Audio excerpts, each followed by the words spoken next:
Well, hello there, chem fans, and welcome back to CWW, or Chemistry the Right Way, with me, Mr. Wright.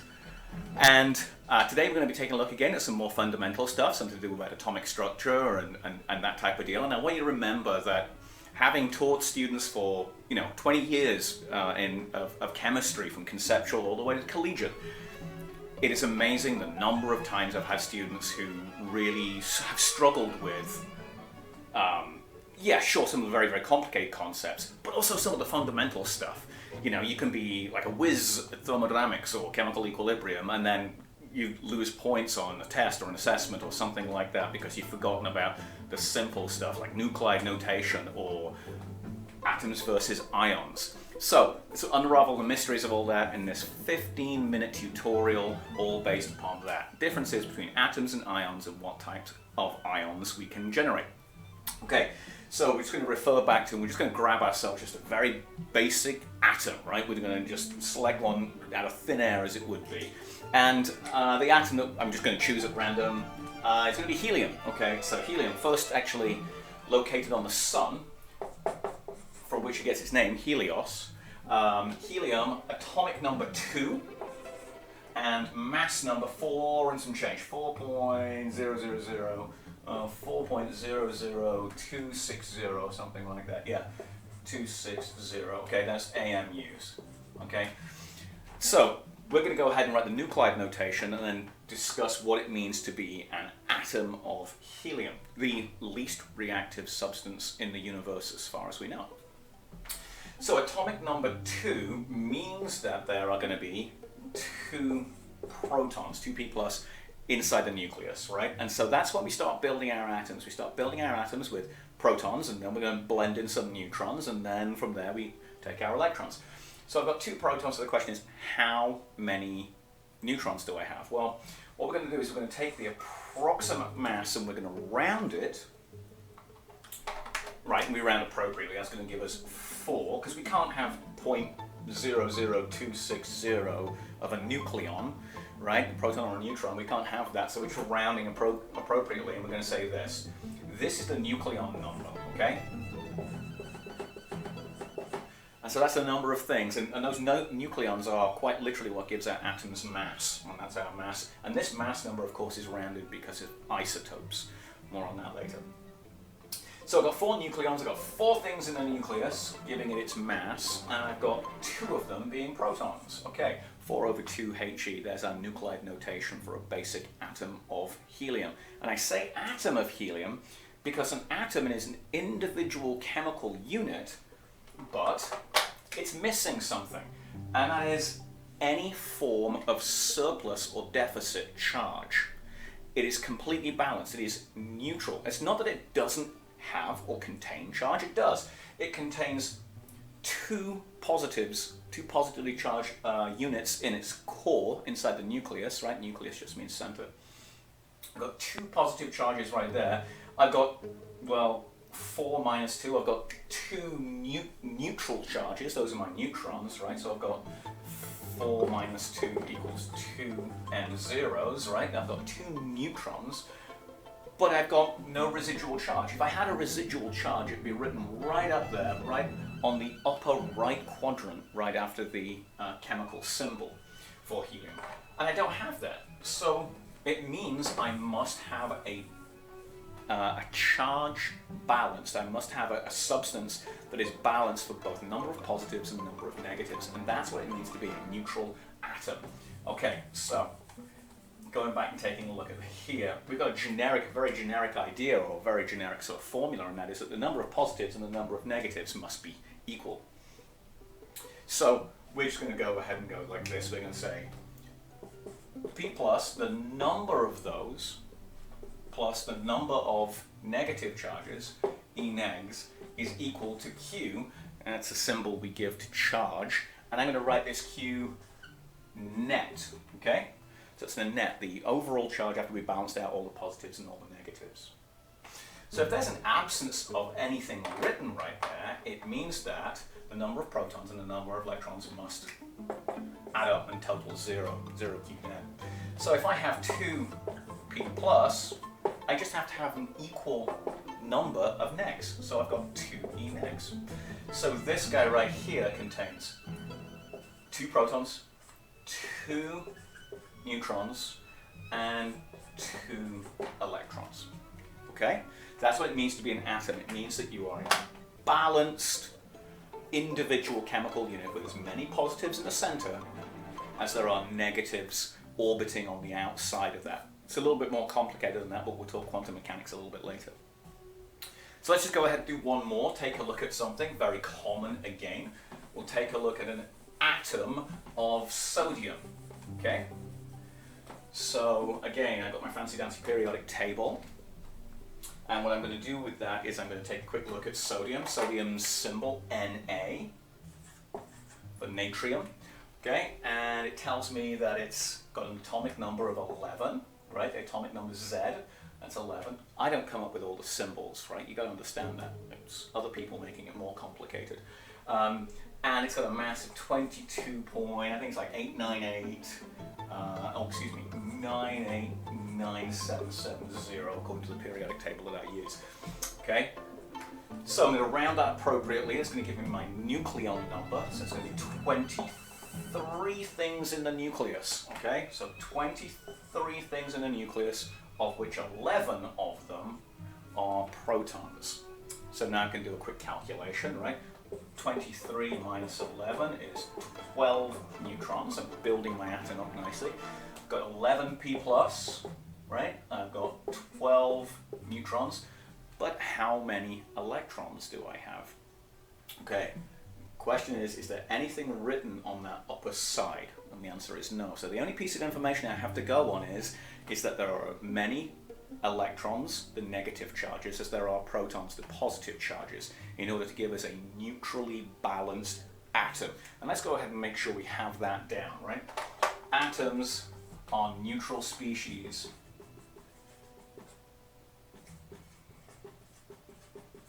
Okay, and they just happen to be individual units. You can also have neutral molecules, it's absolutely fine.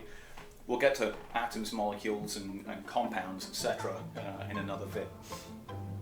So, I've got my 23 over 11 Na. 23 over 11 Na. I have no charge, so I've got 11P plus some number of E negs equals 0. Okay? So the only thing is, 11 positives means I've got to have 11 negatives. Okay. So I've got P plus 11, 12 neutrons, 11 electrons. Now, it's going to become super important for us to understand both A, how many electrons we have, and B, how they're arranged. More on that in another tutorial as well. But for right now, let's take a look and see what happens when they don't balance up. When they don't balance up, we end up with a charged species. And that can have either a positive charge or a negative charge. This, the number of students I've had who've really managed to mess this up, because it's confusing. It's really, really confusing. It's quite a lot. So ions, we're going to go ahead and we're going to write a charge. It has a net, it's a species with a net charge.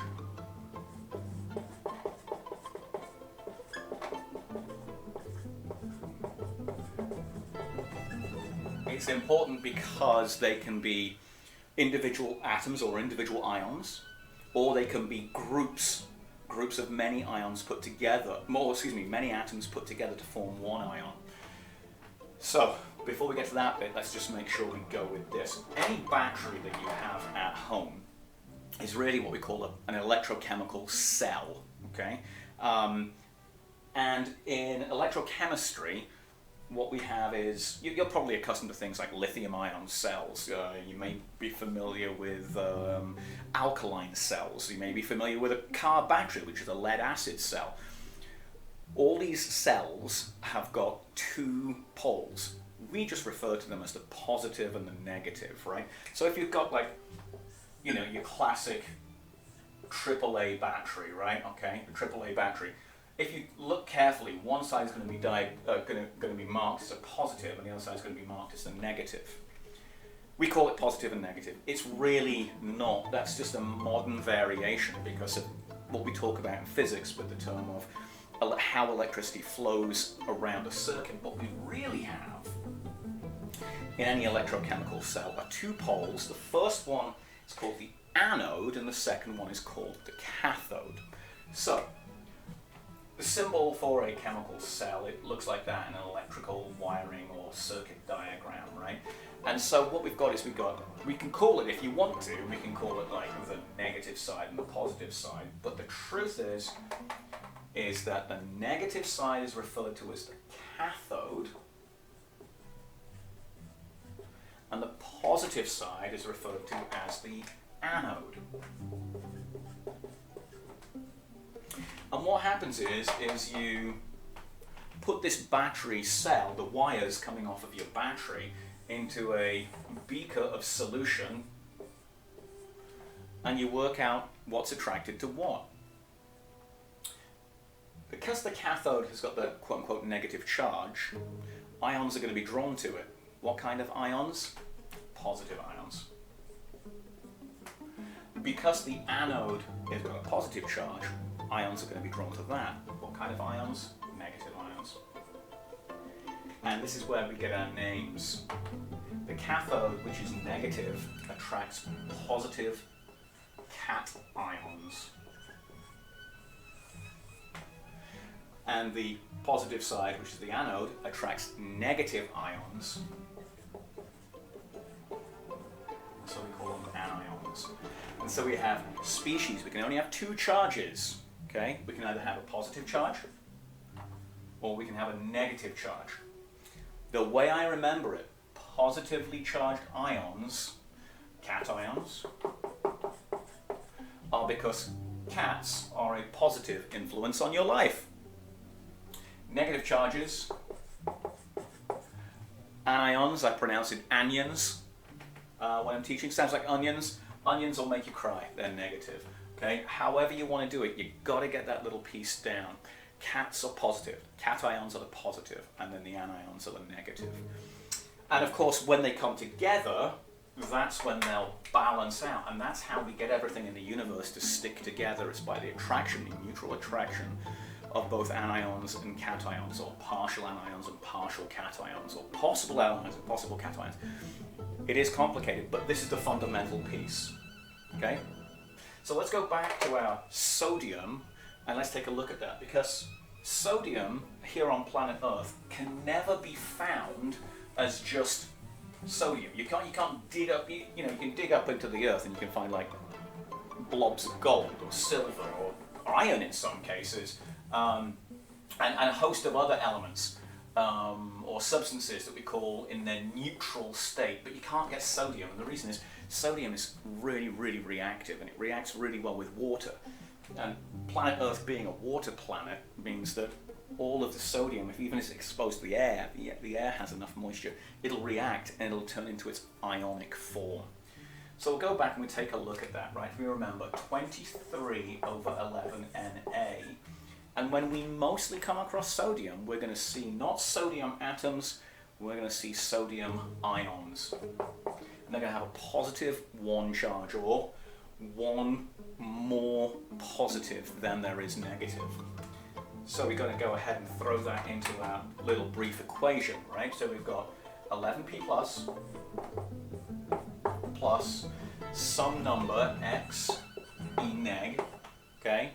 That's our electrons, equals our net charge, which is right here. Our Q net is plus 1. The positive tells us we have to have one more positive than we do have a negative. So we know in effect now, simply, there are 10 electrons that are orbiting around this nucleus. So, we'll talk about this on the next vid, but that means that there are 11 positives and only 10 negatives to balance it out, and that's going to have an effect. But, it's important to note that sodium is actually more stable in this form, in its cation form, than it is in its neutral form. Okay, so sodium, positive means cation, positive 1, one more proton than electron, or one fewer is what we'd say in chemistry, one fewer electron than it has protons. if you're a fan of fish and chips like I am, and you go down to the chip shop where I'm from, they'll ask you if you want salt and vinegar on your chips, and I always say yes. So salt, one of those common ones, sodium, and then chlorine. Okay, chlorine. Chlorine, we're going to go ahead and we're going to put 35/17. I just happen to know that. So it's got 35 things in the nucleus, 17 of them are protons. Let's quickly just get down to that. So I've got 17p plus. I got 35 minus 17, okay, 2, 15 minus 7 is 8. Well, so I've got 17, I've got 18 neutrons. Don't ever be afraid of doing like mental mathematics, by the way, I'll just write them down. The number of students I've had who like turn to a calculator for that would be crazy. Okay, 17, 18, and zeros. Okay, so how many electrons?